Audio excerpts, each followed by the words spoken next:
Alright guys, coming to you from the mighty Midwest. Wanted to give you my review of Frontline's Age of Easy Money, and this was on tonight on PBS. It's a 2-hour special, and it documents the Federal Reserve and the last few decades of their policies.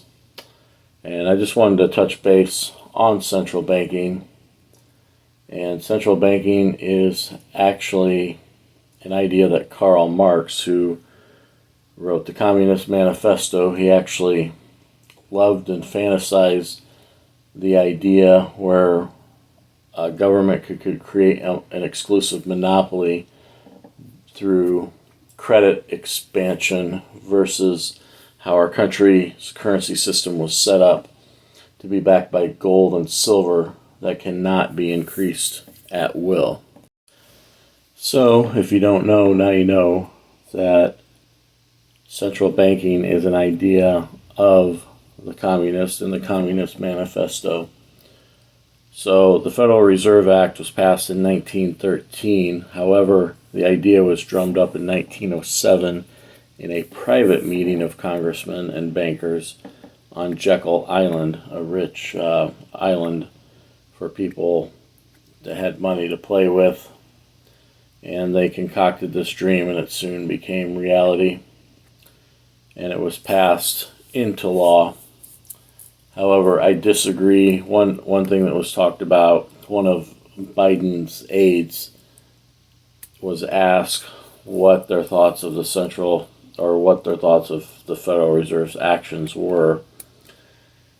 And he said, it's not our policy to comment on that because we are to applaud the independence of the Fed. Well, I disagree with that. If the Federal Reserve was created by Congress, then shouldn't there be some oversight by Congress? And I'm wondering if this show was created to bring credibility to the Fed,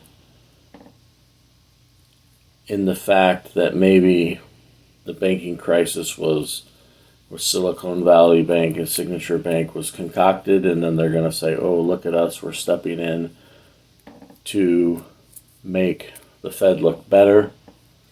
Or was it just poor timing? Because when one of the interviews, the Minnesota Federal Reserve Bank president stated, in which he had been interviewed in October of 2022, that it would be a long time before the Federal Reserve would intervene again. And of course, he didn't give any time frames, but it just so happens that the Federal Reserve intervened this weekend. So that was kind of interesting. And I don't think that this show was created to bring credibility to the Fed, because we had a lot of dissenting views against the Fed. And some of those were people such as an FDIC chairperson, who she had been critical of the Federal Reserve and its policies for years. She was the chairperson in mid-2000s to the late 2010s. And then also the founder of PIMCO Funds. I won't try and pronounce his name, which he's since left the company, but his economic policies are still relevant today and people listen to him.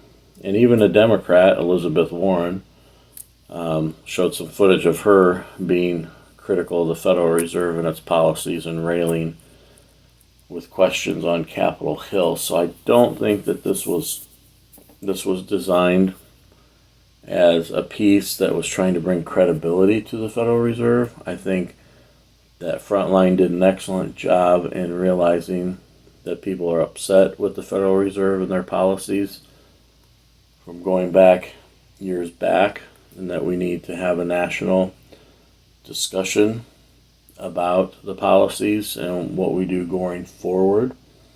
And I believe we all need to tighten our belts and figure out how to do fiscally better as a country and as our own individual households. I think we can all agree, for the most part, Americans are spoiled compared to the rest of the world, and it probably won't happen anytime soon. However, a return to currency backed by silver and gold, in my opinion, would be the best solution for our country and our world. Over and out from the mighty, mighty Midwest.